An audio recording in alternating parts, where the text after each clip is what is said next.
In this video, I am going to explain about the vector calculus model. First, we have introduction part. Introduction part contains the vector quantity definition and the scalar quantity definition. Vector quantity is having both a magnitude and a direction. Examples for this one: force, velocity, acceleration, etc. Similarly, scalar is a quantity having only magnitude but not a direction. Examples for this scalar quantities are a length, area, volume, work, power, etc.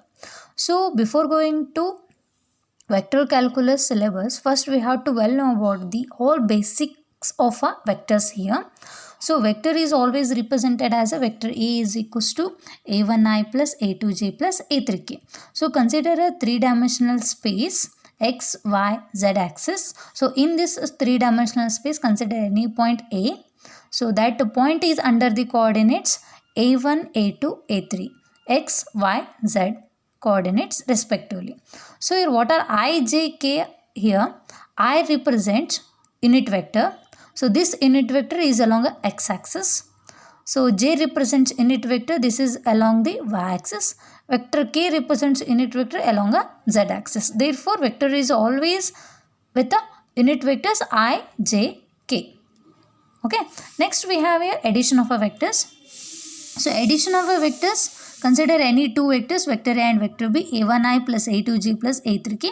Vector B has a b1i plus b2j plus b3k. So vector A plus vector B is nothing but an addition of these two vectors. So a1 plus b1i plus a2 plus b2j plus a3 plus b3k. So observe here, coefficient of I is a1, coefficient of I is a b1. Addition of these two, a1 plus b1 plus coefficient of j is a2, coefficient of j is here b2. a2 plus b2 of j. Next, similarly, k, coefficient of k, a3, coefficient of k, b3, a3 plus b3 of k. So, next we have here multiplication of vectors. So, multiplication of a vector, there are two types. One is a dot product and a cross product. So, dot product is nothing but here it is denoted as vector A dot vector B. So, a1i plus a2j plus a3k dot product with b1i plus b2j plus b3k. So, dot product between these two vectors means a1 b1 plus a2 b2 plus a3 b3. So, coefficient of I here a1, coefficient of I here b1. So, a1 dot b1 means a1 b1 plus a2 b2 plus a3 b3. So, therefore, whenever we take the dot product between any two vectors, vector A, vector B are two vectors here. So, dot product between these two vectors always gives here scalar. So, therefore, dot product is always here scalar quantity. Observe here a1 b1 plus a2 b2 plus a3 b3.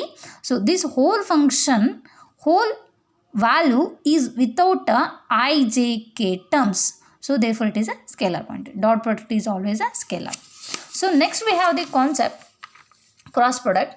It is also one of the type of the multiplication here. So cross product is always denoted as vector A cross vector B. So, here I, j, k, it is denoted in the determinant I, j, k. First row must be a unit vectors. Next here coefficients of I, j, k in a vector A. Next row is the coefficients of a B in a coefficients of a vector B, I, j, k, that is b1, b2, b3. Okay. So expand this determinant by first row. So that is vector A cross vector B is equals to I into, means cancel a corresponding row and corresponding column, then a2 b3 minus b2 a3. Okay. Next minus j into, minus here always plus minus plus. Okay. So minus j into, here also same, cancel a corresponding column, corresponding row, you will get a1 b3 minus b1 a3 plus k into, here also same, cancel a corresponding column, corresponding row, a1 b2, write it here, a1 b2 minus b1 a2. Observe this whole value here, this is with the I, j, k terms, then it must be a vector. Therefore, the cross product will always give a vector, dot product will always give a scalar. So, next we have here magnitude of a vector. It is denoted a magnitude of A. So A represents here a1i plus a2j plus a3k. So magnitude of vector A is represented as, so under the root of a1 square plus a2 square plus a3 square here. Next we have angle between two vectors. Angle between two vectors is denoted as the cos theta is equals to dot product of vector A and vector B divided by magnitude of A into magnitude of B. Observe the numerator, there is a dot product. Observe the denominator, there is a common multiplication between the magnitudes A and B. Next we have position of a vector. For position of a vector, consider a three-dimensional space. In this three-dimensional space, consider any curve, and a tangent is to a curve. Next, consider a point P of x, y, z. Coordinates are x, y, z. So this radial line is called as here vector r. So that is a radius vector, that is denoted vector r is equals to xi plus yj plus zk. So x, y, z are functions of a t here, that is x is equals to x of t, y of t and z of t. So similarly I is also function of a t. R of t is equals to x of t into I plus y of t into j plus z of t into k. So this equation is called as a vector equation of this curve. So this equation is called as a vector equation of this curve. So next we have here vector differentiation. So we know that here position of a vector r is denoted as r of t is equals to x of t into I plus y of t into j plus z of t into k. So differentiate this whole with respect to t, that means dr upon dt is equals to dx upon dt into I, dy by dt into j, dz upon dt into k. So here this dr upon dt indicates here velocity. So that is represented vector v is equals to dr upon dt.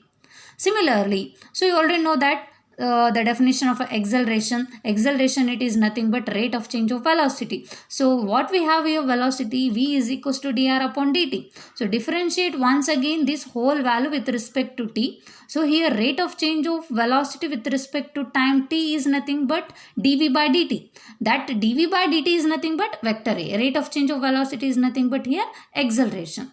Next we have here dr by dt is there. Differentiate this once again with respect to t, will get d square r upon dt square. What we have here, dr upon dt, dx upon dt into I plus dy by dt into j plus dz upon dt into k.